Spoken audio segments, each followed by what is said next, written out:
मेरे ख्याल में जो जम्मू कश्मीर सरकार इस वक्त खासकर एलजी एडमिनिस्ट्रेशन ड्रग्स के हवाले से एक बड़ा कैंपेन चला रही है, नशा मुक्त कैंपेन। तो हमारी तरफ से यही अपील है कि government should go to the root of it and to the source of it. इसका जो सप्लाई चैनल है वो कैसे पहुंचता है, और एडिक्शन जो है ये सब विक्टिम्स है जो एडिक्ट होते हैं, उनकी रिहैबिलिटेशन होनी चाहिए। उनके लिए जो गवर्नमेंट को इंफ्रास्ट्रक्चर बनाने की ज़रूरत है उसकी तैयारी होनी चाहिए। और सबसे बड़ा मसला जो है कि जम्मू कश्मीर एक नौजवान स्टेट है, 65% आबादी नौजवानों की है, 32% अनएम्प्लॉयमेंट है। ड्रग्स और डिप्रेशन इसलिए भी नौजवानों में है क्योंकि होपलेसनेस बहुत ज़्यादा है, अनएम्प्लॉयमेंट का एक बहुत बड़ा बहरान है। ओपन मेरिट के हवाले से जो हम बार बार कहते हैं कि रिजर्वेशन को रैशनलाइज करने की ज़रूरत है कि पढ़े हुए लोग अगर ड्रग्स में है, डिप्रेशन में है, one of the biggest reason is also that there is lot of anxiety among the young people about their future and about their career and education. So government is not offering jobs, employment, resources, और उसके साथ साथ अगर drugs के बहरान को ख़त्म करना है तो उसके सिम्टम्स को ही नहीं, उसके सोर्स को आप देखिए कि इसमें कौन लोग जो असल में इस सप्लाई चैनल को चलाते हैं। क्रैकडाउन उन चीज़ों पे होना चाहिए। ऐसे जो लोग इसमें मुलविस है एडिक्शन में, उनके लिए रिहैबिलिटेशन की ज़रूरत है। उनके ख़िलाफ़ सरकार को रिहैब प्रोग्राम चलाने चाहिए और फोकस होना चाहिए कि सोर्स को बंद किया जाए ताकि ये वबा ख़त्म हो जाए जम्मू कश्मीर में। बाकी शराब के हवाले से हम हमेशा कहते आ रहे हैं कि जैसे गुजरात एक ड्राई स्टेट है, उसी तरीके कल हमने देखा जो कल चीफ मिनिस्टर बने तमिलनाडु में, किस तरीके में उन्होंने अपने मैनिफेस्टो पे अमल किया और वहाँ पर शराब की दुकानों को बैन किया। उसी तरीके में जम्मू कश्मीर में न सिर्फ मुस्लिम सेंटिमेंट्स बल्कि हिंदू सेंटिमेंट्स जो भी है, माता वैष्णो देवी देखिए, अमरनाथ की यात्रा होती है, और मुसलमानों की भी जो सेंटिमेंट है कि इस जगह पर इस तरीके में पब्लिक स्पेसेस पे शराब पीने की इजाज़त नहीं होनी चाहिए। तो government can take an initiative. It's not a big economy जो कहते आ रहे हैं, ठीक है, टूरिज़्म है वो भी जायज़ है, लेकिन उसका मतलब कहीं नहीं है कि हम अपने नौजवानों को इसी वबा में डालें और इस कल्चर को प्रमोट किया जाए कि पब्लिक ड्रिंकिंग को अलाउ किया जाए। I think that needs to be ban and government should work on making Jammu Kashmir a dry state.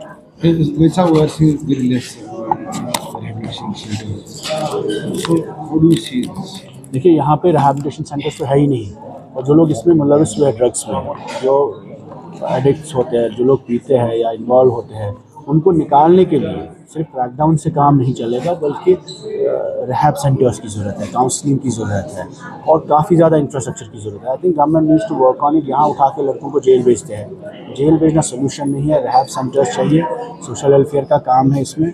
और जो प्राइवेट सेक्टर में कुछ लोग काम कर रहे हैं उनकी हैंड होल्डिंग की ज़रूरत है। पुलवामा में 2 ऐसे सेंटर चलते थे, श्रीनगर में चलते थे, जिनको बंद किया गया। अब जब रिहैब सेंटर ही आप बंद करेंगे तो कैंपेन का फ़ायदा क्या है? So I think government needs to relook that there is a policy intervention required to stop this pandemic. NEET का जो एग्जाम पूरे मुल्क में, जम्मू कश्मीर में सबसे पहले पेपर भेजने का सिलसिला जारी हुआ। ये नौजवानों की कंसर्न्स हर जगह है इस वक्त कि पेपर भेजे जा रहे हैं, लीक हो रहे हैं, और ये तो जम्मू कश्मीर में सबसे पहले हुआ। पेपर जो है सोल्ड आउट, और अभी भी जो यहाँ 23,000 नौकरियाँ आउटसोर्स की गई हैं। ये तो नीट स्कैम से भी वर्स्ट है कि आप जॉब्स को आउटसोर्स कर रहे हैं without due process, without accountability.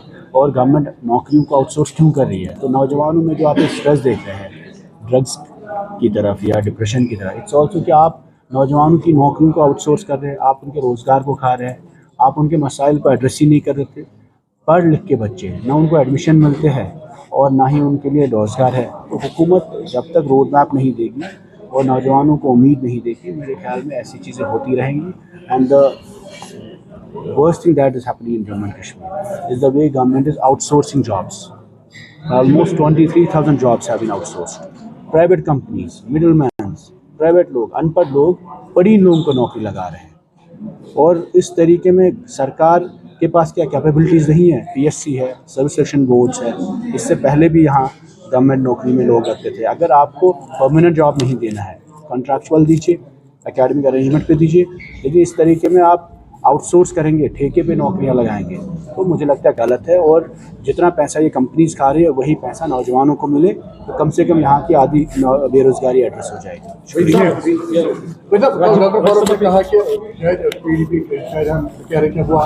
उनको जवाब देना है, हमें हराना भी है। कोई बात नहीं, आखिर अभी इलेक्शन में काफ़ी टाइम है। हर दिन नेशनल कॉन्फ्रेंस को एक मैंडेट मिला है 50 सीटों का। to fight for rights of the people of Jammu and Kashmir. It's a collective mandate of people of Jammu and Kashmir. After decades, इतना बड़ा mandate किसी को मिला है? हर दिन नेशनल कॉन्फ्रेंस हुकूमत में हर दिन उठ के सिर्फ PDP करते रहेंगे। मुझे लगता है जम्मू कश्मीर के लोगों ने जो इनको मैंडेट दिया है वो उसके लिए आप काम करें, डिलीवर करें। इल्ज़ाम तराशी से कुछ नहीं होगा। हम भी नहीं चाहते यहाँ इंस्टेबिलिटी और पॉलिटिकल इल्ज़ाम तराशी हो और लोगों के इंटरेस्ट में नहीं है ये खींचातानी करना। लोग चाहते हैं कि चाहे 370 के हवाले से, स्टेट हुड के हवाले से या बेरोज़गारी का जो सबसे बड़ा मसला है, उन चीज़ों पर हुकूमत डिलीवर करे।